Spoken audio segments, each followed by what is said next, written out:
نظارہ کر لے دم نکل جائے میرا کاش دریا کے پاس دم نکل جائے میرا کاش دریا کے پاس ہے مدینے میں شہادت کا یہ منگتا آقا ہے مدینے میں شہادت کا یہ منگتا آقا ایک بھکاری ہے کھڑا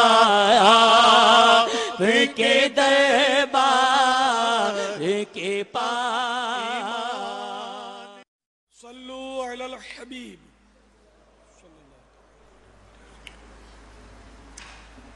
خوش نصیب ظاہر ہو جب جب آپ مسجد نبوی شریف علی صاحب الصلاۃ والسلام میں داخل ہوں تو اعتکاف کی نیت کرنا مت بھولیے. اس طرح ہر بار آپ کو 50,000 نفلی اعتکاف کا ثواب ملتا رہے گا اور ضمناً کھانا پینا افطار کرنا وغیرہ بھی جائز ہو جائے گا. اعتکاف کی نیت اس طرح کیجیے: نویت سنت الاعتکاف، میں نے سنت اعتکاف کی نیت کی. عربی بولنا ضروری نہیں، عربی اس صورت میں کارآمد ہوگا کہ جب کہ اس کے معنی سمجھتے ہوں، اور دوسری زبان میں بھی بہرحال اسی صورت میں نیت ہوگی جبکہ دل میں نیت موجود ہو. اور اگر زبان سے نہ بھی کہا، صرف دل میں نیت کر لی کہ میں اعتکاف کی نیت کرتا ہوں تو نیت ہو جائے گی. سبز گنبد اور حجرہ مقصورہ، جس حجرہ پاک میں نبی پاک صلی اللہ تعالی علیہ وآلہ وسلم کی تربت اطہر قبر انور ہے، اس کو حجرہ مقصورہ کہتے ہیں.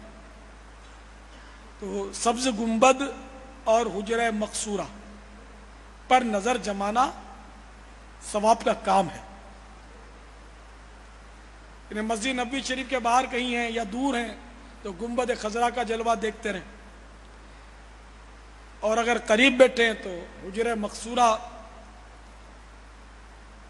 پر نظر جمائیں اور درود سلام پڑھتے رہیں.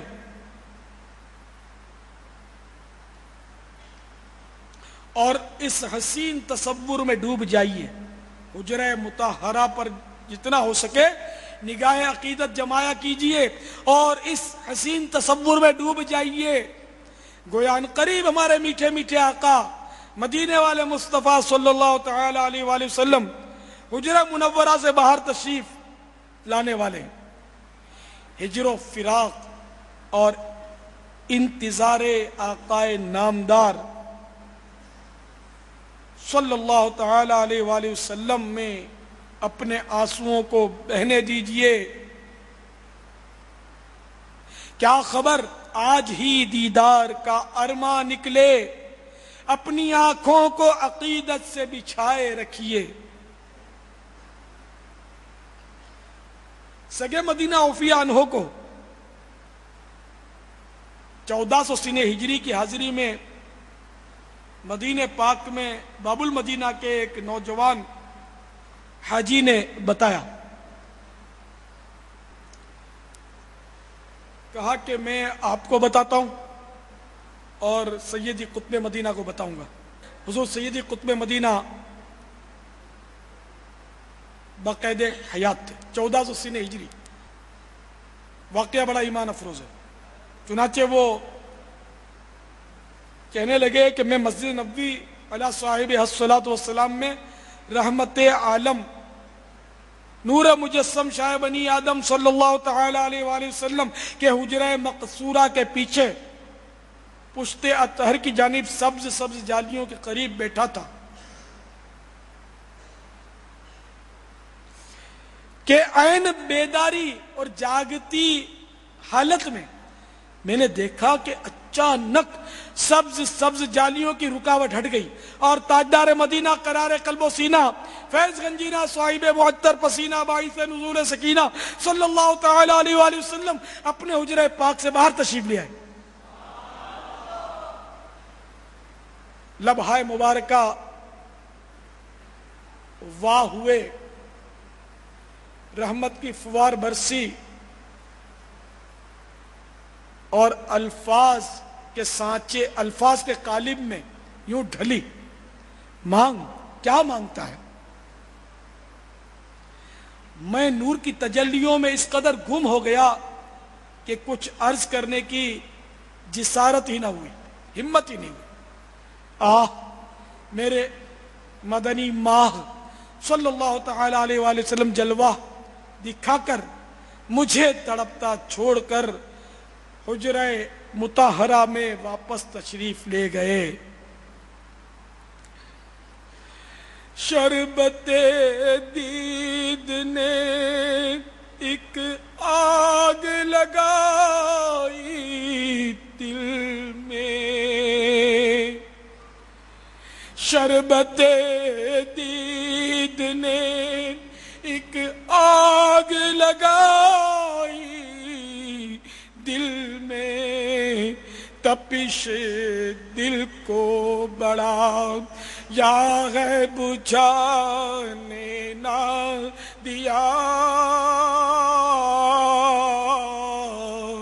تپش دل کو بڑا یا ہے بجھانے نہ دیا.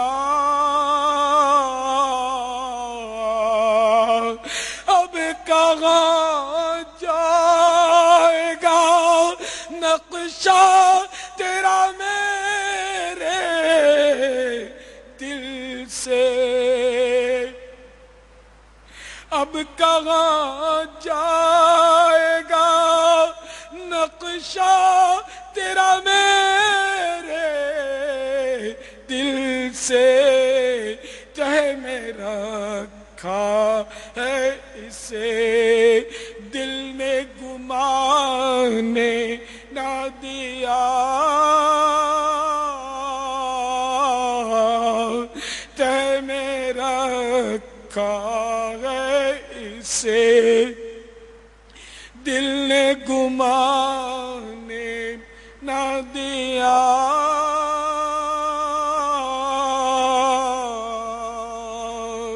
جنت البقیع میں آرام فرمانے والے خوش نصیبوں کی خدمت میں باہر ہی سے کھڑے ہو کر سلام عرض کیجئے کہ جنت المعالی اور جنت البقیع دونوں قبرستانوں کے مقبروں اور مزاروں کو شہید کر دیا گیا ہے اور وہاں راستے بنا دیے گئے ہیں. کہیں ایسا نہ ہو کہ آپ اندر جائیں تو آپ اگر اندر داخل ہوئے تو کہیں ایسا نہ ہو کہ کسی صحابی یا اہل بیت اطہار میں سے کسی کی قبر منور پر آپ کا پاؤں پڑ جائے, بلکہ عام مسلمانوں کی قبروں پر بھی پاؤں رکھنا حرام ہے. جو راستہ قبریں مٹا کر بنایا جائے اس پر چلنا حرام ہے, بلکہ میرے آقا امام اہل سنت رحمت اللہ تعالی علیہ فرماتے ہیں اگر کسی راستے کے بارے میں شک بھی ہو کہ یہ راستہ قبروں کو شہید کر کے بنایا گیا ہے تو اس پر چلنا بھی حرام ہے. یہ مسلمانوں کی قبروں کے لیے احکام ہے. چنانچہ جنت البقیع کے دروازے ہی پر سے بلکہ دروازے پر بھی سلام کرنا یہ ضروری نہیں ہے, آپ ایسی جگہ سے حاضر ہو کہ جہاں آپ کی پیٹھ قبلے کی طرف ہو اور رخ آپ کا بقیع شریف میں آرام فرمانے والوں کی طرف ہو, اور اس طرح سلام عرض کیجیے.